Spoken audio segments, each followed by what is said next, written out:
बिस्मिल्लाहिर्रहमानिर्रहीम। अस्सलाम वालेकुम स्टूडेंट्स, उम्मीद है आप खैरियत से होंगे। तो आज की वीडियो में हम class 9th maths national book foundation chapter number 7 exercise 7.2 को कंप्लीट सॉल्व कर लेंगे, क्योंकि हमने पार्ट 1 में क्वेश्चन नंबर 1 to 4 सॉल्व किए थे। अब क्वेश्चन नंबर 5 से स्टार्ट करने जा रहे हैं। स्टूडेंट्स, हम जब भी कोई एक्सरसाइज स्टार्ट करते हैं तो उससे पहले उसके बेसिक कॉन्सेप्ट्स को समझ लेते हैं। तो वो मैंने प्रीवियस वीडियो इस एक्सरसाइज को स्टार्ट करने से पहले 7.2 को स्टार्ट करने से पहले सारे कॉन्सेप्ट्स बताए थे। उसी कॉन्सेप्ट्स को हम यहाँ पे यूज़ करेंगे। इसी के साथ साथ मैंने प्ले लिस्ट की फॉर्म में सारी वीडियोस को इस class 9th maths national book foundation के हवाले से जो भी वीडियोस हैं वो सारी की सारी मैंने प्ले लिस्ट की फॉर्म में दी हुई हैं। चैप्टर नंबर भी दिए हुए हैं, आप चाहें तो वहाँ से देख सकते हैं। तो आइए अब टाइम वेस्ट किए बगैर क्वेश्चन नंबर 5 को पढ़ते हैं। तो इस क्वेश्चन में हमारे पास क्या है कि look at the triangle A B C. अब हमारे पास एक ट्रायंगल यहाँ पे देखिए दी गई है और उसको कहा गया है कि ये एक ट्रायंगल है और नेमिंग की गई है कि ये ए बी सी के नाम से है। इन द एडजॉइंट फिगर, यानी कि ये सारे एक आपस में ज्वाइन हुए हैं। अब इसके लिए हमें फोर्थ पार्ट को सॉल्व करना है।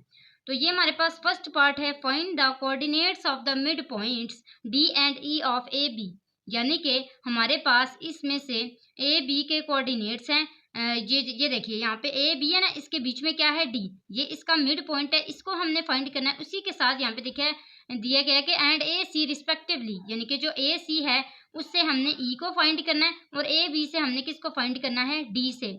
तो ये हम सबसे पहले जो इसमें सॉल्व करेंगे वो मिड पॉइंट्स को सॉल्व करेंगे, और किसको फाइंड करने के लिए, डी एंड ई के कोऑर्डिनेट्स को फाइंड करने के लिए। तो स्टूडेंट्स, सबसे पहले हमने कोऑर्डिनेट्स फाइंड करने हैं डी के। यहाँ पे मैंने मेंशन भी कर दिया है कि फॉर कोऑर्डिनेट्स ऑफ डी, और फिर उसके बाद हम कोऑर्डिनेट्स फाइंड करेंगे ई के। अब यहाँ पे देखिए कि जब हमने डी के कोऑर्डिनेट्स को फाइंड करना है तो ये किसके मिड में आ रहा है, ए और बी के मिड में। तो इसका मतलब है कि हम ए बी से डी को फाइंड करेंगे। इसी तरह जब हम कोऑर्डिनेट्स ऑफ ई फाइंड करेंगे तो हमारे पास ई देखिए किसके मिड में, ए और सी के, यानी कि ए और सी को यूज करते हुए हम इसमें से ई को फाइंड करेंगे।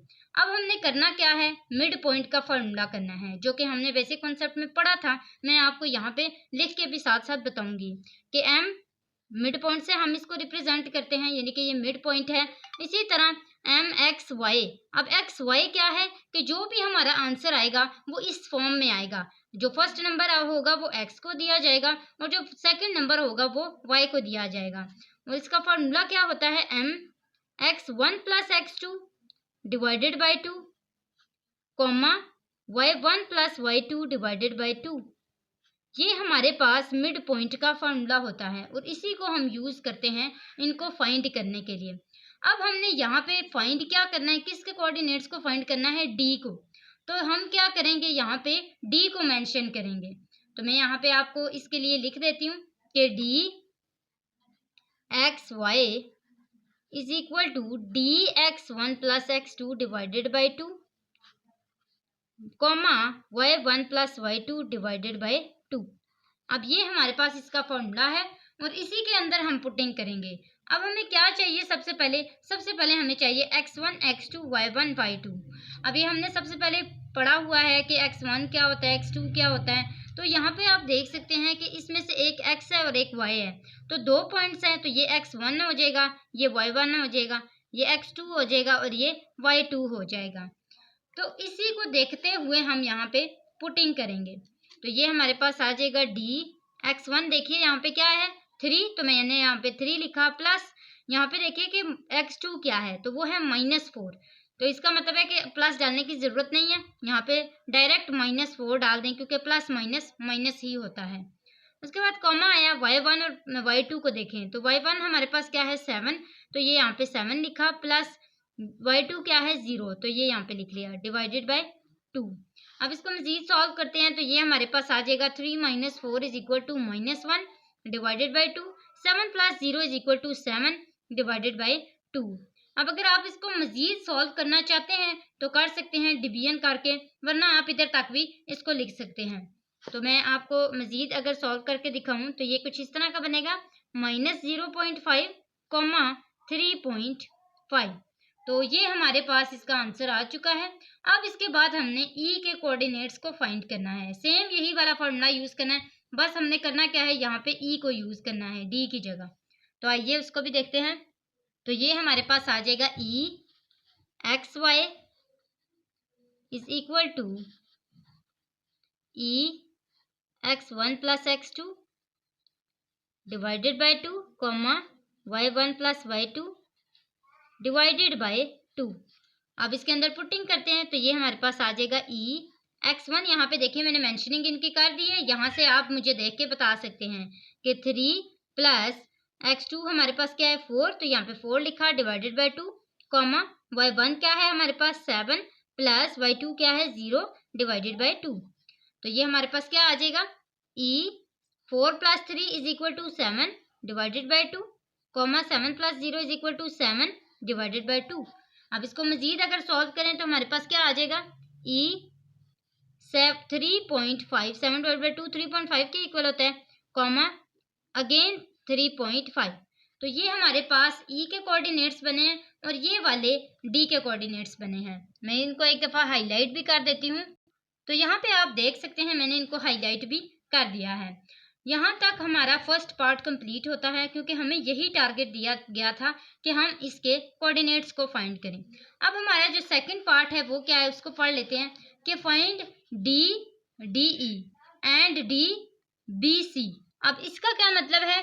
इसका मतलब है कि हमने डिस्टेंस को फाइंड करना है डी और ई के, यानी कि ये जो डी और ई हैं इनके बीच में कितना डिस्टेंस है उसको हम ये फाइंड करेंगे।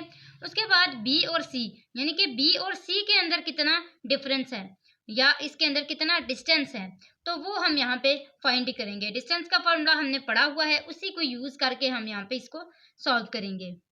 तो स्टूडेंट्स डिस्टेंस को फाइंड करने के लिए भी सबसे पहला हमारा क्या काम होता है कि हमने x1 y1 x2 y2 इनकी मेंशनिंग करनी है। उसके बाद हम इसके फॉर्मूला को लिखते हैं जो कि हमने पहले भी पढ़ा है कि x2 माइनस x1 इसका whole square plus y2 minus y1 का होल स्क्वायर।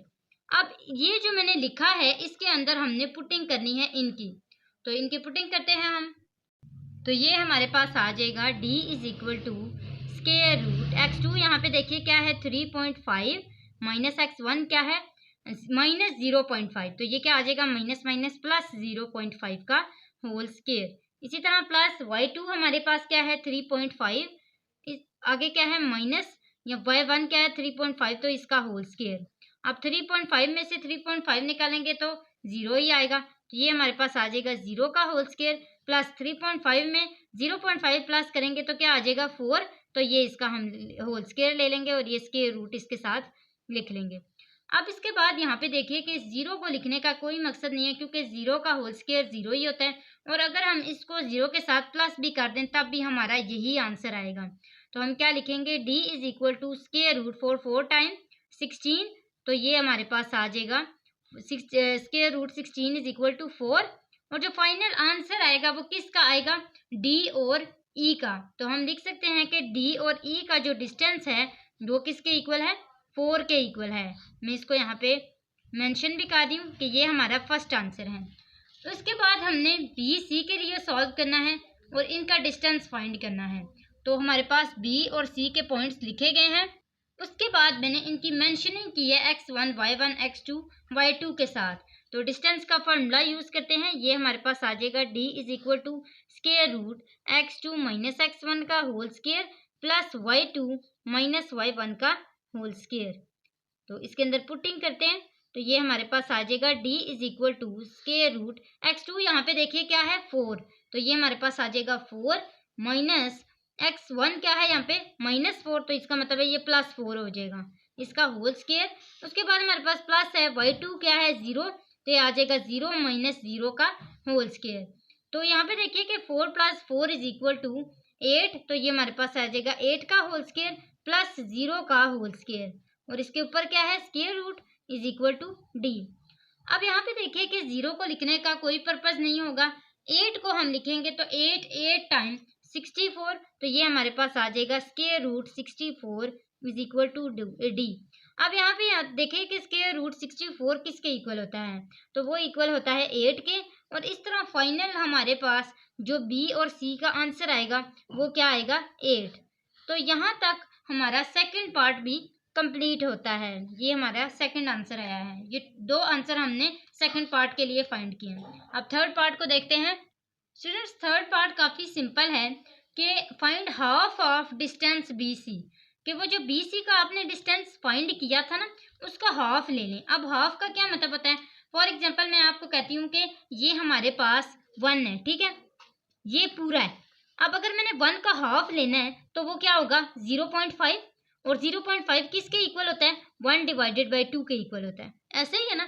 तो इसका मतलब है कि हमारे पास 1 डिवाइडेड बाई 2 जो है उससे मल्टीप्लाई होगा क्या? इसका डिस्टेंस जो हमने फाइंड किया था।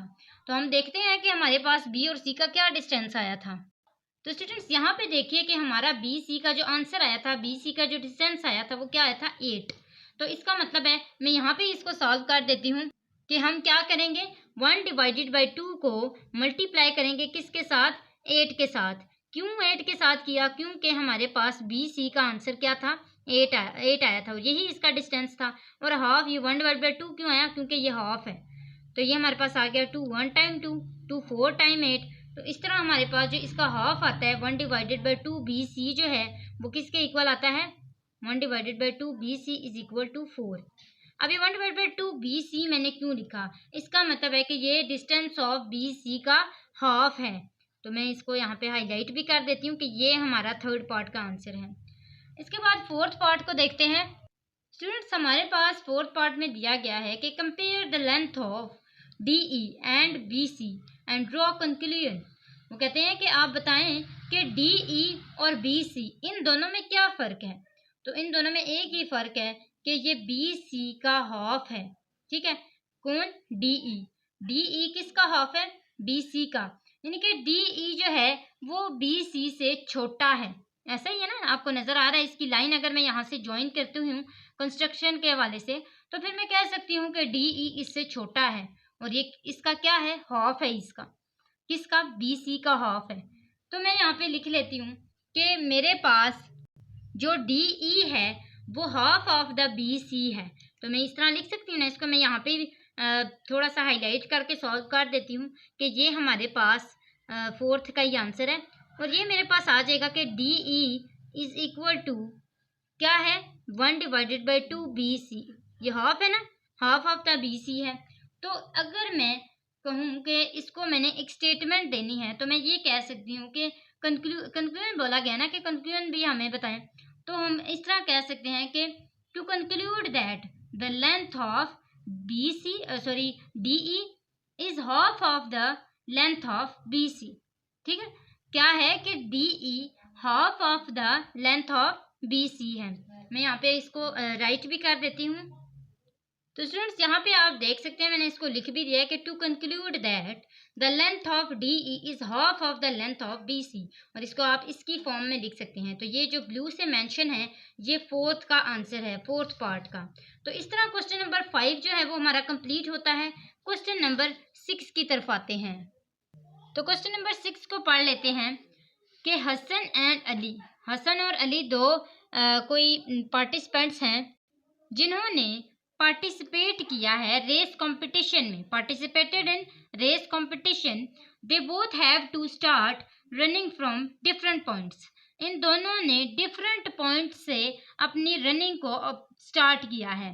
अब इसके बाद उन कोऑर्डिनेट्स एक्सिस, ठीक है, एक्सिस पे अब ये नहीं पता कि किस एक्सिस पे, eight a distance of 6 units from origin but they must reach at the same target point C।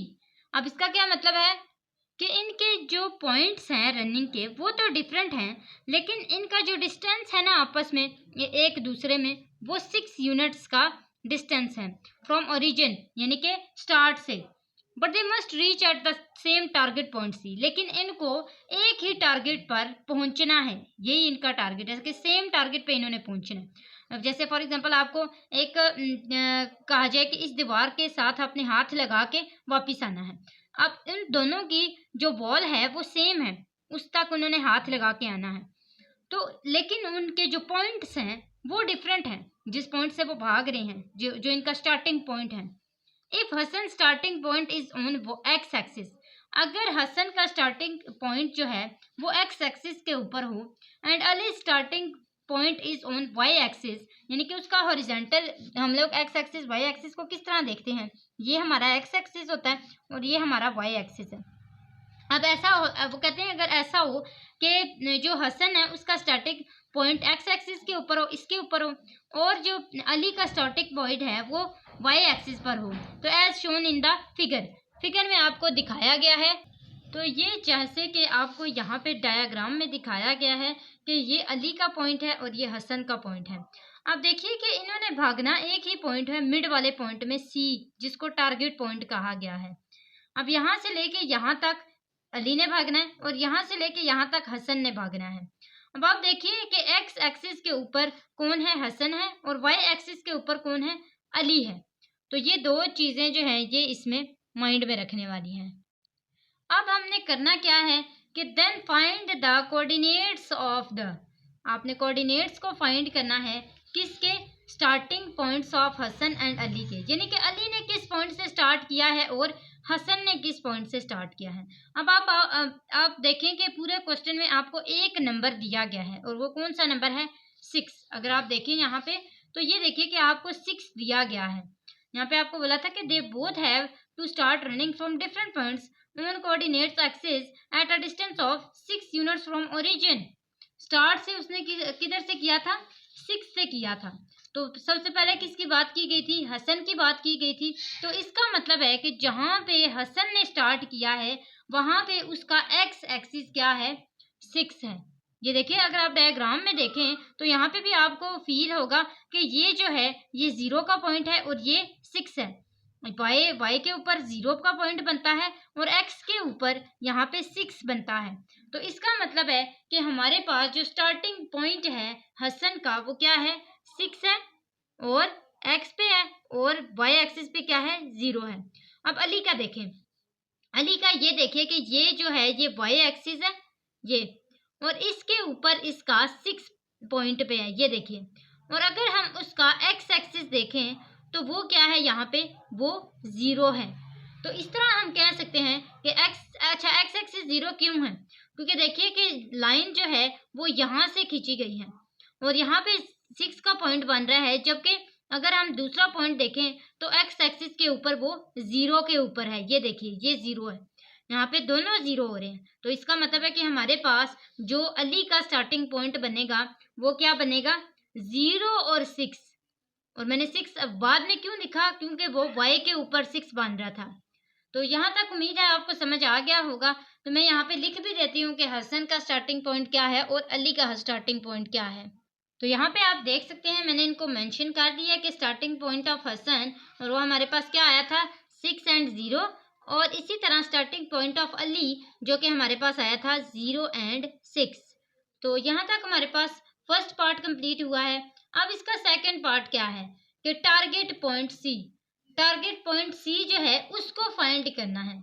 और उसको कैसे फाइंड करना है कि वो कितना है, तो वो अली और हसन के बीच का पॉइंट है, इसका मतलब है कि ये मिड पॉइंट है। तो इस मिड पॉइंट को हम फाइंड करेंगे किससे, मिड पॉइंट के फॉर्मूले से, और फिर हम डिस्टेंस भी फाइंड करेंगे ए और बी का, ताकि हमें पता लग जाए कि ये पूरा डिस्टेंस कितना है।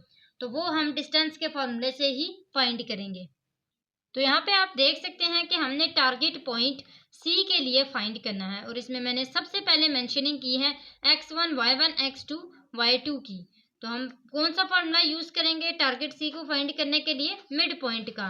तो ये मैं यहाँ पे लिख लेती हूँ कि C X Y is equal to C x1 plus x2 divided by 2 and y1 plus y2 divided by 2। तो ये हमारे पास फॉर्मूला है, इसके अंदर हम यही पुटिंग करेंगे x1 y1 x2 y2 की। तो ये हमारे पास आ जाएगा c 0 प्लस 6 डिवाइडेड बाई 2 और 6 प्लस 0 डिवाइडेड बाई 2। इससे देखते हुए 0 प्लस 6 और 6 प्लस 0 डिवाइडेड बाई 2। तो ये हमारे पास आ जाएगा c 6 डिवाइडेड बाई 2 और 6 डिवाइडेड बाई 2। तो इसको मजीद सॉल्व करेंगे तो कटिंग होगी इसकी। तो यहाँ पे हमारे पास आ जाएगा 2 1 टाइम 2 2 3 टाइम 6 2 1 टाइम 2 2 3 टाइम 6। तो हमारे पास आंसर क्या आएगा, 3 एंड 3। तो इसका मतलब हुआ कि जो इसका मिड पॉइंट है वो किसके इक्वल आया है, 3 और 3 के। उसके बाद हमारे पास क्या है, डिस्टेंस ऑफ ए बी। यहाँ पे भी देख सकते हैं आपके मैंने मेंशनिंग कर दी है x1 y1 x2 y2 की। तो हम डिस्टेंस का फॉर्मूला यूज करेंगे क्योंकि हमने डिस्टेंस फाइंड करना है। तो d is equal to square root x2 minus x1 का whole square plus y2 minus y1 का होल स्क्वायर, और इसके अंदर पुटिंग करते हैं तो ये हमारे पास आ जाएगा distance is equal to square root x2 किसके इक्वल है, 6 के, तो ये आ जाएगा 6 माइनस 0 का whole square plus y2 minus y1 है तो 0 माइनस 6 का होल स्क्वायर। अब ये हमारे पास आ जाएगा 6 का होल स्क्वायर प्लस 6 का होल स्क्वायर। तो ये हमारे पास आ जाएगा distance is equal to 6 time 36, तो 36 प्लस 36 इज इक्वल टू 72।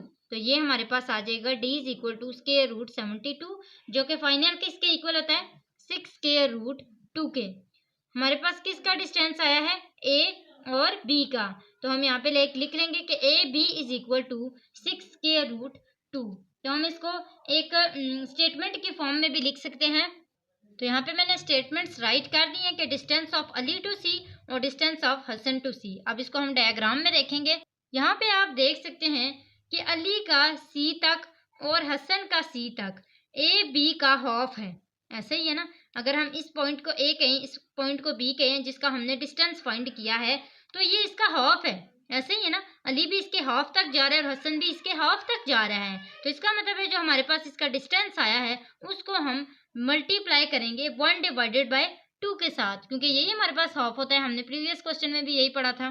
तो ये हमारे पास आ जाएगा 6 square root 2 multiply by 1 divided by 2। तो ये आ जाएगा 2 1 टाइम 2 2 3 टाइम 6, तो ये हमारे पास आ जाएगा 3 स्क्वायर रूट 2। इसी तरह हमारे पास यहाँ पे भी ए बी का डिस्टेंस कितना आया था, 6 स्क्वायर रूट 2, और इसको जब हम हाफ करेंगे तो ये हमारे पास आ जाएगा multiply 1 divide by 2 2 1 time 2 2 3 time 6, और ये आ जाएगा 3 स्क्वायर रूट 2। तो इसका मतलब है कि हमारे पास 3 स्क्वायर रूट 2 तक इतना फासला था, कहाँ, अली और टारगेट पॉइंट तक और हसन से टारगेट पॉइंट तक। तो ये हमारे पास इसका फाइनल आंसर आ चुका है। क्वेश्चन नंबर 7 को सॉल्व करते हैं। अब क्वेश्चन नंबर 7 में हमारे पास दिया गया है कि label the missing coordinates of the vertices of the following figures.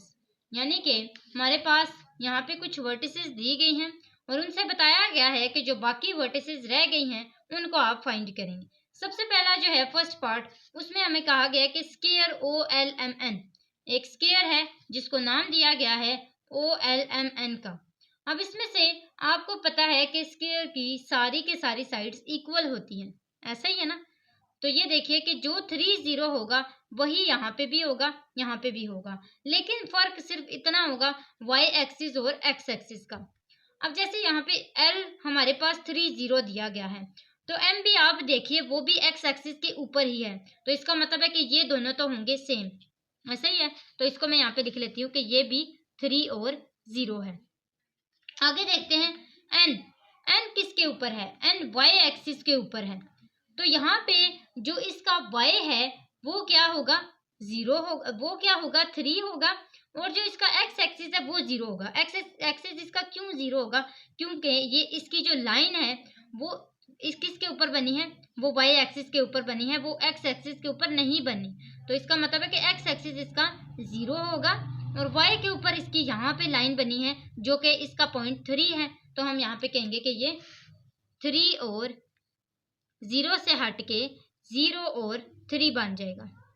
उम्मीद है आपको यहाँ तक फर्स्ट पार्ट समझ आ गया होगा। इसमें आपने सिर्फ यही करना है, और जो लास्ट है वो यहाँ पे आप देखेंगे कि x एक्सिस भी 0 है, y एक्सिस भी 0 है। उसका पॉइंट कौन सा है, ये वाला, ये इसका पॉइंट है जहाँ पे x एक्सिस भी 0 होता है और y एक्सिस भी 0 होता है। तो इसके हम पॉइंट्स को लिख लेते हैं 0 और 0।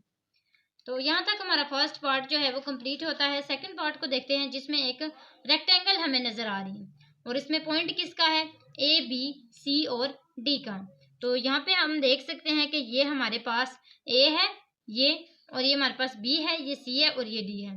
तो सबसे पहला पॉइंट है A का जैसे हमने इस O का पॉइंट बनाया था ना 0 0, वही होगा, क्योंकि यहाँ पे x एक्सिस के ऊपर भी ना कोई लाइन पुश की गई है और ना ही कोई ऐसी लाइन है जो वाई एक्सिस के ऊपर बनाई गई हो।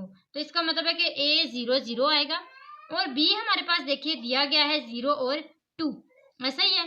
तो इसका मतलब है कि डी हमारे पास दिया गया है -4 0। सिर्फ हमने फाइंड करना है सी को। अब सी को कैसे फाइंड करेंगे? अगर आप यहाँ पे देखें कि आपके पास जो डी है वो दिया गया है -4 और 0, तो इसका मतलब है वही लाइन इसकी भी होगी, इस वाले की भी।